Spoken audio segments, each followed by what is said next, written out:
मला माहिती आहे की तुमचा अजिबात विश्वास बसणार नाही. 2 ग्लासच्या पैशात संपूर्ण घरासाठी काजू बदाम शेक. ही रेसिपी तुमचे पैसे आणि उन्हाळा दोन्ही वाचवेल. तर जास्त वेळ न घालवता चला आपण काजू बदाम मिल्कशेक बनवायला सुरुवात करूया. त्यासाठी इथे 1 लिटर मी दूध घेतलेलं आहे. गाईचं किंवा म्हशीचं कोणतंही दूध तुम्ही यासाठी वापरू शकता. इथे मी 1 लिटर म्हशीचं दूध घेतलेलं आहे. त्यानंतर 10 ते 12 काजू, 10 ते 12 बदाम, 2 वेलची घेतलेले आहेत. ड्रायफ्रूट्ससुद्धा तुम्ही तुमच्या आवडीप्रमाणे कोणतेही वापरू शकता.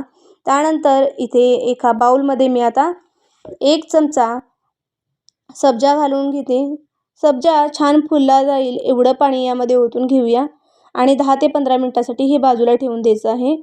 सब्जा हा उन्हाळ्यामध्ये खूप फायदेशीर असतो, तर सब्जा हा आवर्जून घाला. त्यानंतर 4 ते 5 चमचे साखर इथे मी घेतलेली आहे. साखरेचं प्रमाण कमी जास्त देखील करू शकता.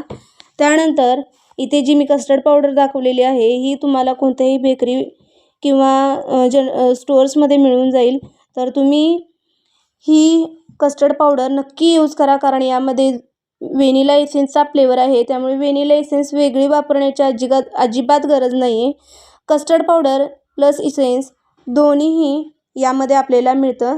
त्यामुळे मी इथे ही कस्टर्ड पावडर वापरलेली आहे. तुम्हाला जर ही कस्टर्ड पावडर आवडली तर कमेंटमध्ये मला नक्की सांगा. त्यानंतर 2 चमचे इथे मी कस्टर्ड पावडर घेतलेली आहे. तुम्हाला जर मिल्कशेक थोडासा दाटसर हवा असेल तर तुम्ही कस्टर्ड पावडरचं प्रमाण थोडंसं वाढवलं तरीही चालतं. त्यानंतर 5 ते 6 चमचे साखर जी घेतलेली आहे ती मी घालून घेतलेली आहे. त्यानंतर जे ड्रायफ्रूट्स आणि वेलची आहे ते देखील घालून मिक्सरला आपण हे हलकंसं फिरवून घेऊया. आता हे मिक्सरला छान असं फिरवून घेतल्यानंतर हे बाजूला ठेवून देते आणि आता आपण जे 1 लिटर दूध घेतलेलं आहे ते दूध आता मी गरम करण्यासाठी ठेवणार आहे. तर दूध आता गरम करण्यासाठी ठेवूया. दूध गरम करून घेत असताना आपण यामधलं सुरुवातीला 2 पळी दूध हे एका बाउलमध्ये काढून घेणार आहोत. दूध आता बाउलमध्ये काढल्यानंतर कस्टर्ड पावडर, ड्रायफ्रूट्स आणि वेलची साखरचं जे हे मिश्रण आहे ते आपण या दुधामध्ये छान असं मिक्स करून घ्यायचं आहे. साखर, ड्रायफ्रूट्स आणि कस्टर्ड पावडर एकत्र मिक्स केल्यामुळे हे वाटण थोडंसं जास्त वाटत असेल, पण यामध्ये आपण फक्त 2 चमचेच कस्टर्ड पावडर वापरलेली आहे. तर ही सगळी जी पावडर आपण बनवून घेतलेली आहे ती छान अशी दुधामध्ये मिक्स करून घ्यायची. यामधल्या सगळ्या गाठी छान फोडून घ्यायच्या. त्यामुळे आपला काजू बदाम शेक हा छान दाटसर व्हायला मदत होते, शिवाय गुठळ्या अजिबात होत नाहीत. तर इथे मी दुधामध्ये छान असं ते मिश्रण मिक्स करून घेतल्यानंतर तुम्ही इथे बघू शकता दुधाला देखील आपल्या उकळी आलेली आहे. उकळी आलेल्या दुधामध्ये आपण बनवून घेतलेली पेस्ट यामध्ये घालून छान अशी शिजवून घ्यायची आहे.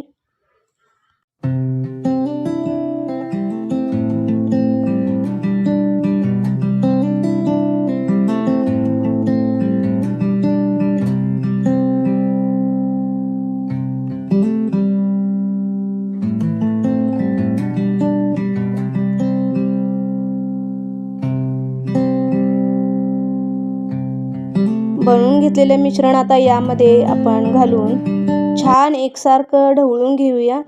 तर साधारण 4 ते 5 मिनिटामध्ये आपलं हे मिश्रण छान असं एकसंग होतं. तर या पद्धतीने साधारण 2 ते 3 मिनिट ढवळत राहायचं. त्यानंतर गॅसची फ्लेम लो करून छान असं हे मिल्कशेक दाटसर होईपर्यंत आपण शिजवून घ्यायचं आहे. खूप छान असा सुवास यामधून येते. जो व्हॅनिला एसेन्स आपल्या कस्टर्ड पावडरमध्ये होता त्याचा असा मस्त सुवास या काजू बदाम शेकला येतोय आणि मस्त असा रंग देखील याला आलेला आहे. तर आता 3 ते 4 मिनिटे आपण छान उकळून घेऊया. हलकंसं दाटसर व्हायला लागलं की गॅस बंद करून घ्यायचा.